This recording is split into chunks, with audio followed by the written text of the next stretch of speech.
یعنی مجھے کوئی آپ ایسا شیعہ بتا دیں یا کوئی ایسی امام بارگاہ بتا دیں جہاں سے مسلمانوں کی تکفیر کا فتویٰ نکلا ہو۔ اگر آپ امام علی کا نام لیتے ہیں تو لوگ آپ سے کہیں گے حضرت علی کیوں نہیں کہا، آپ امام حسین کہتے ہیں تو لوگ آپ سے کہیں گے حضرت حسین کیوں نہیں کہا۔ دماغوں میں بھری بات ہے، حالانکہ ان کو امام ابو حنیفہ کہنے میں کوئی قباحت نہیں ہوگی۔ یعنی مہاجرین اور انصار کا جو طبقہ ہے، قرآن مجید ان کی شان میں بھرا ہوا ہے۔ کوئی شخص اگر یہ کہتا ہے کہ صحابہ کرام کی شان میں قرآن کی کوئی آیت نہیں ہے تو اس سے بڑا جھوٹا اور کاذب کون ہوگا؟ قرآن تو صحابہ کی مدح کرتا ہے۔ بسم اللہ والصلاة والسلام علی رسول اللہ وآلہ ومن والہ۔ السلام علیکم ورحمۃ اللہ وبرکاتہ۔ ایک کامن سوال جو کیا جاتا ہے وہ یہ کہ خاص طور پر ہر اس شخص سے کہ جو اتحاد بین المسلمین کی بات کرے، مسلمانوں کے درمیان اتحاد کی بات کرتا ہے، تو اس سے یہ سوال ہوتا ہے کہ جناب آپ اتحاد کی بات کرتے ہیں، دوسری جانب وہ شخص، وہ لوگ جن سے آپ اتحاد کی بات کر رہے ہیں وہ صحابہ کرام کو گالیاں دیتے ہیں، امہات المومنین کو گالیاں دیتے ہیں، تو ان سے اتحاد کیسے ہو سکتا ہے؟ اور پھر یہ کہا جاتا ہے کہ جناب آپ دیکھیں کوئی شخص اگر آپ کو، آپ کی ماں کو گالی دے، آپ کے باپ کو گالی دے، آپ کے بھائی کو گالی دے، تو کیا آپ اس کے ساتھ صلح کریں گے، اس کے ساتھ دوستی کریں گے؟ آپ اس کا منہ نہیں توڑ دیں گے؟ تو شیعہ لوگ چونکہ صحابہ کو گالیاں دیتے ہیں، امہات المومنین کو گالیاں دیتے ہیں، اس لیے ان کا منہ توڑنا چاہیے، ان کے ساتھ دوستی نہیں ہو سکتی۔ ایک بات تو یہ کی جاتی ہے۔ دوسری میں آپ سے ایک اپنی زندگی کا واقعہ شیئر کرنا چاہتا ہوں، یعنی کہ حقیقت آپ کو بتانا چاہتا ہوں۔ میں جب بین المذاہب ہمانگی پر بات کرتا تھا، میں نے چرچز کا دورہ کیا ہے، سکھوں کے پاس گیا ہوں، ہیومینیٹیرین ورک کیا ہے، میں نے سوشل ورک کیا ہے، ہندوؤں کے پاس گیا ہوں، مجھے کبھی کسی نے نہیں کہا کہ یہ بندہ کرسچن ہو گیا ہے، یہ سکھ ہو گیا ہے، یہ ہندو ہو گیا ہے، نہیں، کوئی نہیں کہتا تھا۔ مجھے کوئی مشکل پیش نہیں آئی، کوئی مشکل، ہاں ایک کا دو کا اگر تھوڑی سی مشکلات یہ کہ تنقید تو ضرور ہوتی ہے، اور تنقید لازمی بات ہے کہ آپ جس معاشرے میں رہ رہے ہیں وہاں پر آپ کو اس حوالے سے گفتگو آپ کے بارے میں کی جا سکتی ہے یا تنقید ہوگی۔ لیکن جب سے میں نے انٹرسیکٹ کام کا آغاز کیا ہے، اور میں یعنی مسلمانوں کے جو دو بڑے گروہ ہیں شیعہ سنی، ان مسائل پہ گفتگو کرنے لگا ہوں اور شیعوں کے پاس جانے لگا ہوں۔ اب سوال یہ بھی ہے نا کہ میں صرف شیعوں کے پاس کیوں جاتا ہوں، سنیوں کے پاس کیوں نہیں جاتا؟ تو بھائی آپ خود دیکھ لیں کہ ظلم کا شکار کون ہے۔ یعنی مجھے کوئی آپ ایسا شیعہ بتا دیں یا کوئی ایسی امام بارگاہ بتا دیں جہاں سے مسلمانوں کی تکفیر کا فتویٰ نکلا ہو، اور یا کوئی شیعوں میں اس طرح کی جماعت موجود ہو، کوئی ایک گروہ ہو جو مسلح جدوجہد کرتا ہو اور وہ یہ کہتا ہو پاکستان میں کہ جناب ہم نے بزور سنیوں کی مسجدوں پر قبضہ کرنا ہے اور ان کو سنی بنانا ہے، یا ریاست پاکستان کے مخالف وہ مسلح جدوجہد کرتا ہو، کارروائی کرتا ہو، ایسا کوئی گروہ آپ کو نہیں ملے گا۔ یا دنیا بھر کی پولیٹکس کو آپ دیکھ لیں، عراق میں یا شام میں کوئی ایسا گروہ ہو کہ جو سنیوں کا قتل عام کرتا ہو اور اس کا کوئی ایویڈنس موجود ہو۔ ہاں آپ یہ کہہ سکتے ہیں کہ جناب شام میں حزب اللہ نے یہ کیا وغیرہ کیا، یا حشد الشعبی نے عراق میں فلاں علاقوں میں جا کر یہ کام کیے، تو وہ یعنی کوئی فرقہ وارانہ بنیادوں کے اوپر نہیں ہے۔ یعنی پاکستان میں آپ دیکھ لیں کہ جس طرح خاص یعنی ناموں سے جماعتیں بنائی گئی، اور ایک عرصہ دراز سے شیعہ جو پڑھے لکھے لوگ ہیں ان کو پکڑا گیا، ان کے بزنس مین لوگوں کو مارا گیا، ان کے ڈاکٹرز کی ٹارگٹ کلنگ کی گئی۔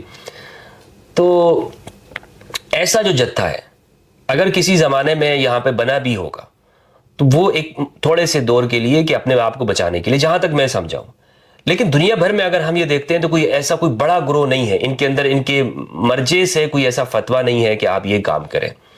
اگر کسی نے کیا ہو تو وہ انفرادی طور پر کیا ہوگا، وہ وہاں مرجے سے ہٹ کے کیا ہوگا۔ لیکن ہمارے ہاں آپ دیکھ لیں کہ جو ظلم کا شکار ہونے والے لوگ ہیں، ظلم کا شکار وہ شیعہ رہے ہیں، اور جو لوگ یہ کام کرتے رہے ہیں یعنی مسلح جدوجہد، ٹی ٹی پی کو آپ دیکھ لیں، وہ سنی مکتب فکر سے حنفی ہے اور دیوبندی اسکول آف تھاٹ کو فالو کرتی ہے، اور انہی مدارس کہ وہ لوگ ہیں کہ جو اس میں حصہ لیتے ہیں۔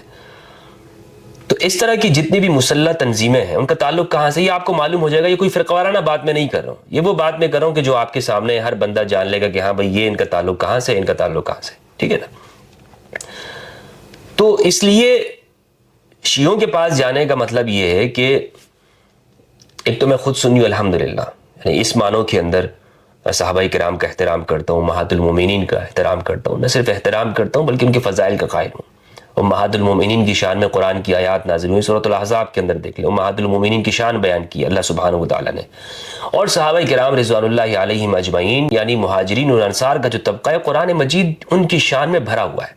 کوئی شخص اگر یہ کہتا ہے کہ صحابہ کرام کی شان میں قرآن کی کوئی آیت نہیں ہے تو اس سے بڑا جھوٹا اور کاذب کون ہوگا؟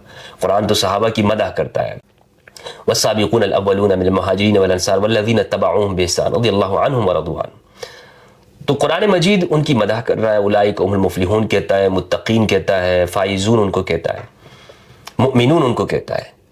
تو قرآن، اس لیے میں کیا ہر مسلمان اس کے اوپر ایمان و یقین رکھتا ہے۔ تو اب شیعوں کے پاس جو میں جاتا ہوں اس کی بنیادی وجہ یہ میں کئی مرتبہ بتا چکا ہوں، ایک تو یہ کہ ظلم کا شکار ہونے والا طبقہ ہے، دوسری بات یہ ہے کہ خود سنی ہوں تو مجھے کسی سنی کے پاس جانے کی ضرورت نہیں ہے۔ اگر مجھ سے آپ موقف لینا چاہتے ہیں اہل سنت کا تو آپ میرے پاس آئیے، میں آپ کو اہل سنت کا موقف دوں گا۔ ہاں، میں شیعہ نہیں ہوں تو اس لیے ان کا موقف لینے کے لیے ان کے پاس جانا پڑتا ہے، واضح 2 + 2 = 4 والی بات ہے۔ تو اب یہ آپ دیکھیں کہ پاکستان میں جب سے میں نے اس موضوع کے اوپر کام کیا تو یہ فتوے لگنا شروع ہوئے، اور ہر وہ شخص جو اس موضوع پہ کام کرے گا، یہ آسان نہیں ہے، یہ حق کا دریا ہے، اس کو پار بہت مشکل سے کیا جا سکتا ہے، اور استقامت چاہیے اس کام کے لیے کہ آپ جائیں، لیکن اس کے بینیفٹ بہت ہیں، یعنی اس کے فوائد بہت ہیں، اور وہ آپ کی بجائے امت مسلمہ کو اس کے فوائد ہوتے ہیں۔ یعنی ایسے لوگ مجھ سے رابطہ کر کے کہتے ہیں مفتی صاحب پہلے میں شیعوں کو کافر سمجھتا تھا، کئی لوگ کہتے ہیں، لیکن اب الحمدللہ آپ کے بیانات سننے کے بعد میں اہل البیت کو پڑھنے لگا ہوں اور میں شیعوں کو کافر نہیں مانتا۔ تو اس سے یعنی یہ کوئی کم بات ہے کہ اگر ایک شخص تکفیر سے نکل کر محبت میں آ جائے، تکفیر کے فتووں سے اس کی جان چھوٹ جائے اور وہ شیعوں کے پیچھے نماز پڑھنا شروع کر دے، یا وہ اگر نماز نہیں پڑھتا ہے تو کم از کم یہ ہے کہ اس کے دل میں وسعت ہو۔ کوئی کسی سے نمازیں نہیں پڑھوانی ہے کہ آپ جائیں شیعوں کے پیچھے نماز پڑھیں یا ان کے چہلم میں جائیں یا ان کے مجالس میں جائیں، یہ کوئی مقصد نہیں ہے، یعنی یہ میرے کام کا بالکل نہ عنوان ہے نہ مقصد ہے۔ ہاں، اگر کوئی شخص اتنے قریب ہو جاتا ہے تو بہت اچھی بات ہے، وہ جائے، اس کی مرضی ہے اپنا، بھائی ریلیجن فالو کرنے کا یا مذہب فالو کرنے کا اختیار تو ہر بندے کو ہے نا، تو وہ اس کی مرضی کے اوپر ہے، میں تو کسی کو زبردستی یا مجبور نہیں کر سکتا ہوں یا روک نہیں سکتا ہوں۔ مقصد بنیادی طور پر یہ ہے کہ ہمارے اندر اتنی وسعت پیدا ہو جائے۔ لیکن جو چیز میں آپ کے ساتھ اپنا تجربہ شیئر کر رہا تھا وہ یہ ہے کہ مجھے جو مشکلات فیس کرنی پڑتی ہیں، وہ ایک سب سے بڑی بات تو یہ ہے، معاشرتی طور پر تو خطرات وہ آپ کو لاحق ہوں گے، یا تنہائی کا سامنا آپ کو کرنا پڑتا ہے، مگر اسی کام میں کیوں ہے؟ یہ کام بہت مشکل ہے۔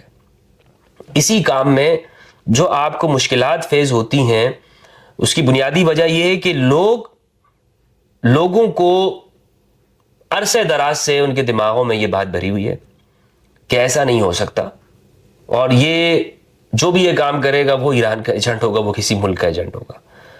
مسلمان ہمارے دماغ سے ان کو تو نکال دیا گیا۔ اگر آپ امام علی کا نام لیتے ہیں تو لوگ آپ سے کہیں گے حضرت علی کیوں نہیں کہا، آپ امام حسین کہتے ہیں تو لوگ آپ سے کہیں گے حضرت حسین کیوں نہیں کہا۔ دماغوں میں بھری بات ہے، حالانکہ ان کو امام ابو حنیفہ کہنے میں کوئی قباحت نہیں ہوگی، امام احمد رضا کہنے میں کوئی قباحت نہیں ہوگی، امام قاسم نانوتوی کہنے میں کوئی قباحت نہیں ہوگی، امام علی کہنے میں اور سننے میں ان کو قباحت لازم آ رہی ہوگی، چاہے آپ وہ امام اس معنی میں کہیں نہ کہیں جو امام علی کے ساتھ، یعنی امامت کے عقیدے کو سامنے رکھتے ہوئے آپ نہ کہیں، آپ کہیں میں امام علی کو اس عقیدے کے مطابق امام نہیں مانتا ہوں جس طرح شیعہ مانتے، لیکن پھر آپ امام علی کہتے ہیں یا امام حسن کہتے ہیں، امام حسین کہتے ہیں، امام محمد الباقر علیہ السلام کہتے ہیں، تو یہ کیوں نہیں سننا چاہتے یا لکھتے کیوں نہیں ہیں؟ یہ حضرت کے اوپر زور اتنا کیوں ہے؟ ایک سوال ہے نا، آپ اس کو غور کیجئے۔ ابو حنیفہ کے متعلق ان کے دماغ میں نہیں آئے گا کہ جناب اس کو ہم مانتے ہیں اس طور پر یا نہیں مانتے، کوئی شخص ان کو امام کے طور پر کہہ رہا ہے یا نہیں کہہ رہا، لیکن امام ابو حنیفہ کہتے ہوئے ان کی زبانیں کوئی مسئلہ نہیں ہے، کانوں کو کوئی پرابلم نہیں ہے، ان کی مسجدوں کو کوئی پرابلم نہیں ہے، ان کے ممبروں کو کوئی پرابلم نہیں ہوتا، صرف علی کو امام کہنے سے یا حسن و حسین علیہ السلام ان کو امام کہنے سے ان کو مسئلہ آ جاتا ہے۔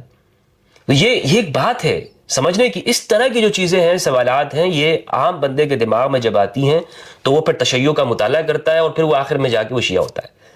تو اس لیے یعنی آپ نے ڈبل سٹینڈرڈ قائم کیا نا، آپ نے خود منافقت کی، آپ نے خود لوگوں کو دور کیا اہل بیت سے، خود آپ نے لوگوں کو سنیت سے دور کیا ہے، خود لوگوں کو آپ بدظن کر رہے ہیں۔ پوچھ لیں، ان کی تقریریں سن لیں، یہ امام حسن نہیں کہتے، امام حسین نہیں کہتے، امام علی نہیں کہتے۔ اگر آپ بھی کہنا شروع کر دیں گے، جمعے کا خطبہ پڑھائیں امام صاحب، تو پھر آپ کو پتہ چل جائے گا میری بات کتنی سچ ہے، کتنی حقیقت ہے اور کیا نہیں ہے۔ تو یہ وہ سادہ باتیں ہیں کہ جب ان کو ہم سنتے ہیں تو بھائی ہمیں پتہ چلتا ہے کہ حقیقت کیا ہے۔ سادہ باتیں ہیں لیکن معاشرے کی باتیں ہیں، علمی باتیں آپ کو نہیں ہے، یعنی یہ کوئی علم کی گفتگو نہیں ہے. گفتگو صرف یہ ہے کہ میں ان چیزوں پہ کیا فیس کر رہا ہوں، کیا دیکھ رہا ہوں، اور ریکارڈ کرنے کا مقصد یہ کہ آپ لوگوں کو معلوم ہو جائے کہ یہ کوئی آسان کام نہیں ہوتا. اور میں آپ کو حقیقت بتاؤں، جو لوگ یہ سمجھتے ہیں کہ شاید مفتی ہمدرد ویوز کے لیے، شیعوں کو خوش کرنے کے لیے کرتا ہے، آپ یقین جانیں اگر آج میں نے شیعوں کی مخالفت میں بات کرنا شروع کر دیا، آج سے آپ دیکھیں گے میرے اس چینل کے اوپر ملین سبسکرائبر ہوں گے اور لاکھوں ویوز آئیں گے ہر ویڈیو کے اوپر، اگر میں شیعوں کی مخالفت میں بات شروع کر دیتا ہوں.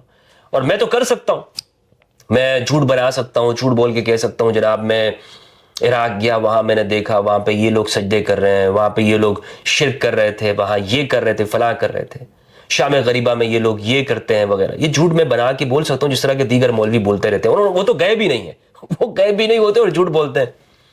میں تو جا چکا ہوں نا، تو میں آپ کے سامنے بیان کر، آپ دیکھیں گے پھر ویوز کی بھرمار ہوگی یا نہیں ہوگی. جو لوگ کہتے ہیں جناب میں ویوز کے لیے کر رہا ہوں، تو ویوز تو اس طرح حاصل ہوں گے نا، کیونکہ میجورٹی وہ سنی ہے یا شیعہ، میجورٹی سنی ہے دنیا بھر میں، تو زیادہ سننے والے کون ہوں گے. آپ شیعوں کی برائی کرنا شروع کر دیں، دیکھیں آپ کس طرح ویوز آتے ہیں. یہ تو میں ہارمنی میٹھی میٹھی باتیں کر رہا ہوں، لوگ اس کو سنتے ہی نہیں، لوگ کہتے ہیں یار پاگل ہے، لوگ کہتے ہیں یار پاگل ہے، چھوڑو یہ کام ہونے والا نہیں ہے، یہ ویسے ہی یہ بولتا رہے گا. تو ہزاروں چند ہزار ویوز آتے ہیں، زیادہ سے زیادہ لاکھ ویوز آ جاتے ہیں.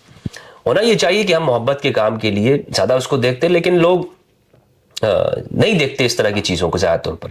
ہاں جھوٹ بکتا ہے یہاں پہ، آپ جھوٹ بولیں، مذہب کے نام پر بولیں، شیعوں کے خلاف بات کریں، دیکھیں گے آپ بھرمار ہوگی. جناب ابو طالب علیہ السلام کے کفر کی بات کریں، سننے والے لاکھوں ہوں گے آپ کو. جتنے بھی مولوی پاپولر ہوئے ہیں پاکستان میں، تو شادیوں کے نام سے ہوئے ہیں، کچھ اس طرح ہیں کہ جو توہین کر کے، امام علی کی توہین کر کے ہوئے. بڑا نام میں ڈاکٹر اسرار صاحب کو نہیں جانتا تھا، لیکن ڈاکٹر اسرار کی مجھے ایک بات یاد ہے کہ ڈاکٹر اسرار صاحب نے امام علی کی توہین کی تھی.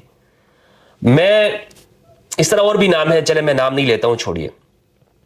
لیکن امام علی علیہ السلام کے حوالے سے ڈاکٹر اسرار صاحب نے، اللہ ان کی مغفرت فرمائے، انہوں نے پھر آگے جا کر بہت اچھی گفتگو بھی کی. یہ میں بات نہیں کر رہا ہوں کہ وہ تھے اس طرح سے ڈاکٹر اسرار صاحب، یا ڈاکٹر اسرار صاحب کوئی مطلب بہت توہین کرنے والے شخص سے نہیں. کہنے کا مقصد یہ ہے کہ کچھ لوگ پاپولر ہی پاکستان میں یا دنیا بھر میں وہ ہوئے ہیں، تو وہ اہل بیت کی توہین کر کے ہوئے ہیں، یا وہ ایکسٹریمزم، ایک ایکسٹریم نقطہ نظر اپنا کر اہل بیت کے بارے میں ہوئے ہیں. اس اعتبار سے نہیں ہوئے کہ میری طرح کوئی شخص محبت کی بات کر کے پاپولر ہو. لوگ محبت کی بات کرنے والے کو تھوڑی پاپولر کرتے ہیں. تو میں یعنی مجھے کون سی شیعوں کی سپورٹ حاصل ہے؟ اگر وہ شیعہ اس معنوں میں ہمدردی کرتے بھی ہیں، میری ویڈیوز دیکھتے ہیں یا کمنٹ کرتے ہیں، تو ان کا بہت شکریہ ہے. لیکن میں شیعوں سے بات نہیں کرنا چاہتا، یعنی میں شیعوں کے لیے یہ بات نہیں کر رہا ہوں، شیعوں کو نہیں سنانا چاہ رہا. میں تو اپنے سنی بھائیوں کو سنانا چاہ رہا ہوں کہ ہم سے جو ہمارے اہل بیت کے فضائل چھپائے گئے، یا ہم ابو حنیفہ کو امام کہہ رہے ہیں، مالک کو امام کہتے ہیں، شافعی کو امام کہتے ہیں، احمد بن حنبل کو امام کہتے ہیں، ہماری زبانیں نہیں تھکتی ہیں رحمہم اللہ. لیکن اگر علی کے نام کے آگے علیہ السلام ہم امام علی کہہ دیتے، واللہ باللہ یہ زمین اور آسمان ایک کر دیتے ہیں، یہ عذاب نازل کر دیتے ہیں، یہ عذاب بن جاتے ہیں ہمارے لیے، جینا مشکل کر دیتے ہیں. فتوے آپ کو مسئلہ کے فلاں اور مسئلہ کے فلاں سے نکالیں گے. یہ کیا ہے؟ سوچیں. یہ میں عام لوگوں سے گفتگو کر رہا ہوں، آپ سوچئے گا ان باتوں سے. چھوٹی چھوٹی باتیں میں آپ کو بتا رہا ہوں، ان چیزوں کو دیکھیں، آپ کو اپنے معاشرے میں نظر آئیں گی. آپ کو مولوی صاحب یہ کہیں گے، آپ مولوی صاحب سے پوچھئے. حدیث الثقلین تو یعنی ایک علمی بات ہے، اس بات کو اپنے علماء کے سامنے رکھیں نا.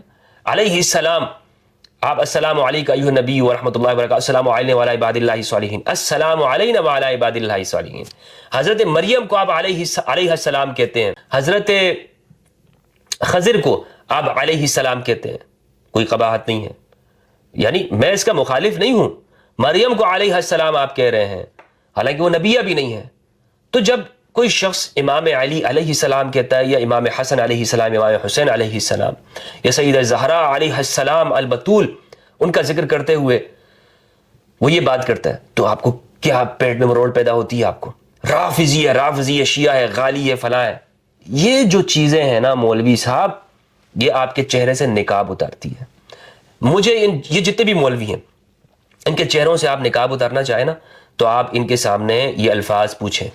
نہیں، یہ شیعہ آپ کو اسی طرح کہیں گے، کوئی دلیل ان کے پاس نہیں ہے. یا تو یہ کہیں گے کہ نبی کے علاوہ کو علیہ السلام نہیں کہنا چاہیے، یا یہ آپ سے کہیں گے شیعہ کہتے ہیں اس لیے نہیں کہیں. اور کیا ان کے پاس؟ رافضی کہتے ہیں رافضیوں کے ساتھ مشابہت ہے، اس لیے آپ علیہ السلام نہ کہیں انبیاء کے علاوہ کسی کو. ہاں رضی اللہ عنہ کہیں، رحمت اللہ علیہ کہیں، محمد الباقر رحمت اللہ علیہ علیہ السلام، رضی اللہ عنہ، امام محمد الباقر علیہ السلام، جعفر الصادق رحمت اللہ علیہ، حضرت جعفر صادق رحمت اللہ علیہ، اس طرح نام لیتے ہیں یہ لوگ، امام کہتے ہوئے ان کی زبانیں ٹوٹتی ہیں، زبانیں۔ تو یہ وہ باتیں ہیں جس کو ہم نے سمجھنا ہے، اور یہ یعنی بہت گہرائی تک آپ نے جانا ہے، لوگوں تک میسج پہنچانا ہے، پیغام پہنچانا ہے، اور مجھے اس میں آپ لوگوں کی مدد کی ساتھ کی ضرورت ہے کہ میرے اس پیغام کو آپ زیادہ سے زیادہ سنیں، زیادہ سے زیادہ لوگوں تک پہنچائیں، اور الحمدللہ عز و جل، اللہ کا لاکھ لاکھ شکر ہے کہ کم عرصے کے اندر لوگ ہمیں زیادہ سننے والے ملے ہیں۔